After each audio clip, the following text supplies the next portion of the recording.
The number you have dialed is not in service at this time.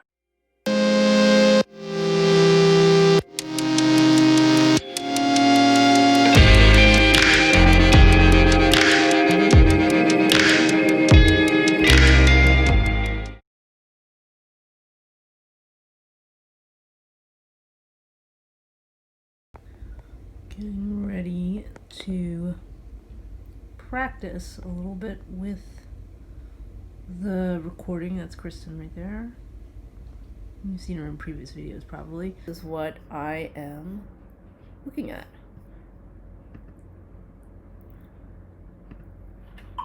And this is what's being played.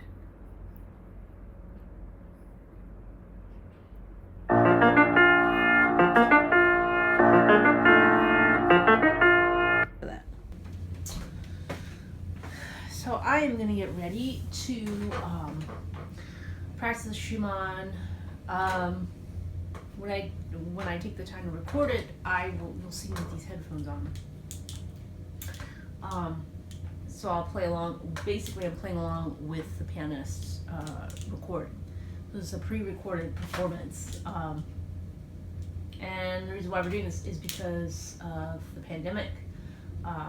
So, you know, like I've said in the past, this is kind of the way that we are trying to compensate for not being able to rehearse live. So, has its challenges, has some advantages, and yeah. So, I'm not going to wear these headphones yet. I'm just going to listen and practice as well, so you can kind of hear what I'm hearing. So, yeah, let's take a look. Yeah.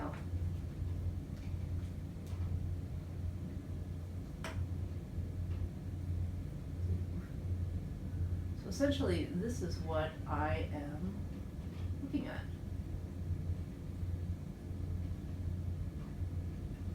And this is what's being played.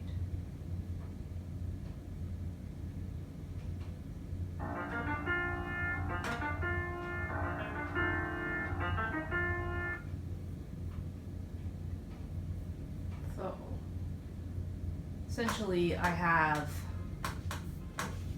this, it's like one unit right there, I listen to it, and then another unit which is the camera, and then the other unit is the mic, which is over there. So yeah, I'm gonna practice right now. Mic is not on because I don't need it on right now.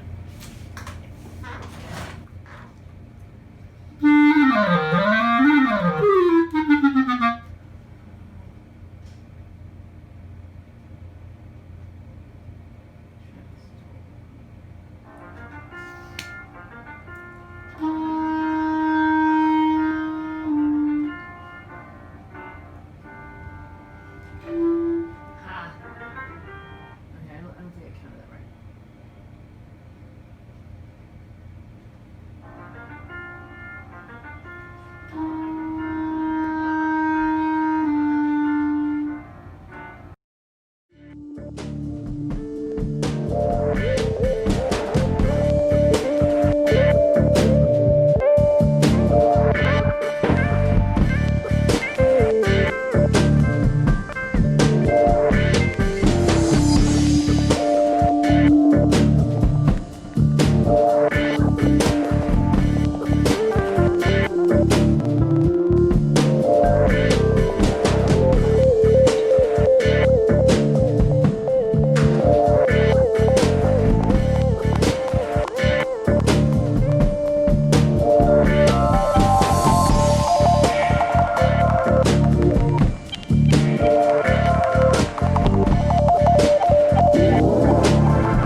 Okay. So I'm playing off the Henle Edition, the Urtext, which is really cool. So yeah, I recommend this, the Henle Urtext Edition. This is the Opus 132. This is what I'm looking at right now. And I think one of the things you got to be cautious of is these trills. So for example, we know E to F natural, when you see kind of like a sharp sign right there, you think, okay, well I need to instead trill higher, but the reality is a lot of times when you see the star right here, it's important that you take a look at the notes. And what I just showed you in the book there, in the Henle, the main score, you want to make sure that you review these right here, right? It's actually signifying the turn, the lower auxiliary. So it's actually the turn that has that raised note, right? It's not like this one right here. Okay, and it's very easy to think that this means this, but it doesn't. So one of the things you also want to do in terms of reviewing those little details is listening to recordings from reputable chamber musicians, and then making a decision as to what is correct. I'm gonna reach over here, and also reviewing the score, right? If you review the score, take a look at the piano part and see how it relates to your part. That's like noticing the whole thing, as opposed to just a single entity. You know, all of the parts create a whole. So it's really important that you review that and do your homework.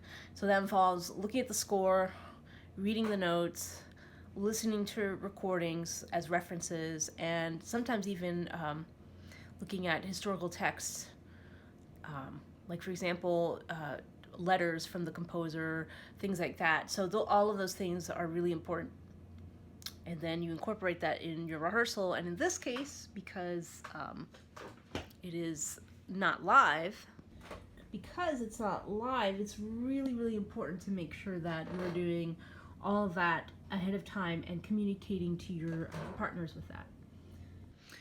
So I'm going to get recording soon. I just feel like I need to practice a little bit more before I commit to it on, on file, I guess you would say. So yeah, so that's more continuation of practicing and prepping for recording and stuff like that. I'm not crazy about my reeds right now.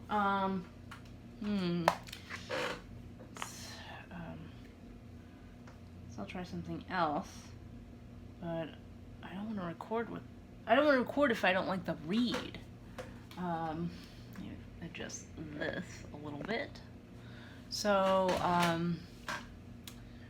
yeah, I don't know, some kind of weird resistance / like warping going on with this reed. And I don't like the sound so much. So, yeah, trial and error, I guess. That's just kind of the way it goes. I have to dry my instrument. I don't want any water in my keys when I record, because it's kind of like game over. You can't get it out. You can't edit that out. Yeah. So I'll keep going.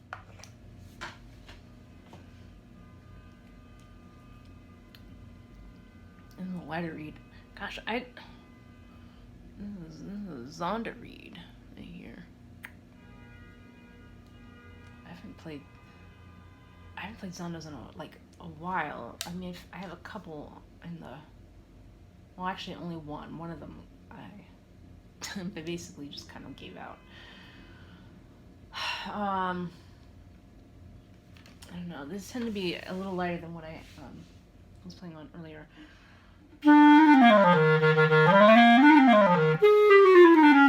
But honestly, all the reeds are behaving the same way. This kind of weird stuffiness that I don't appreciate. It just kind of clouds up the sound, I feel like.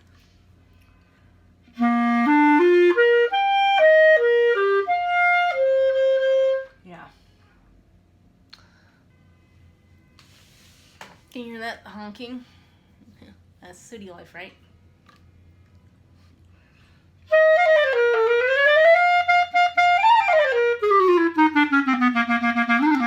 I mean, this reed does sound a little bit better.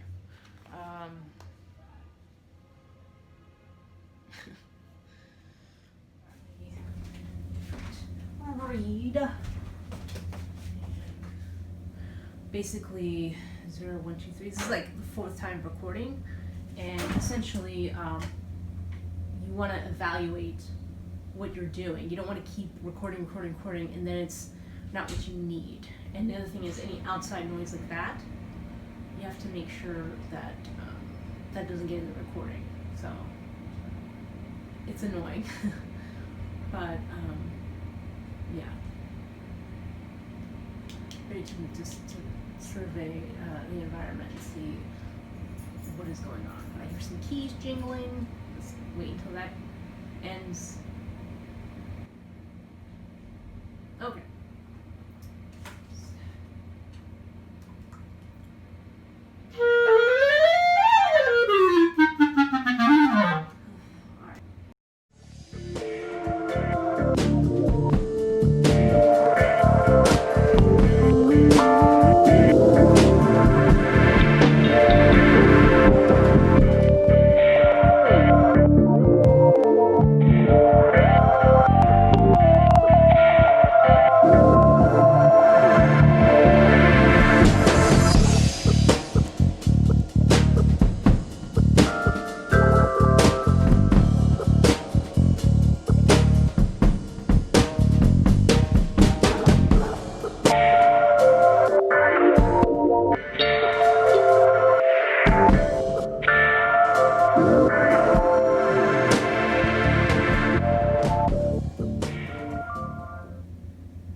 Okay.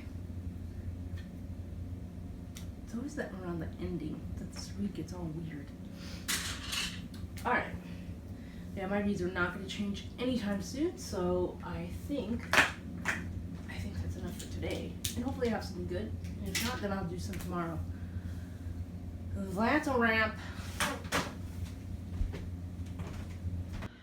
Okay, so Schumann round 1 has been completed so far. I just need to take a look at what I have and hopefully it'll all work out.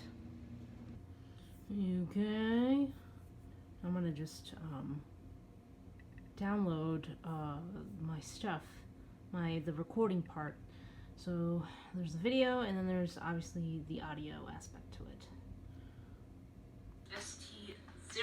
I am literally listening to myself. Hate doing that.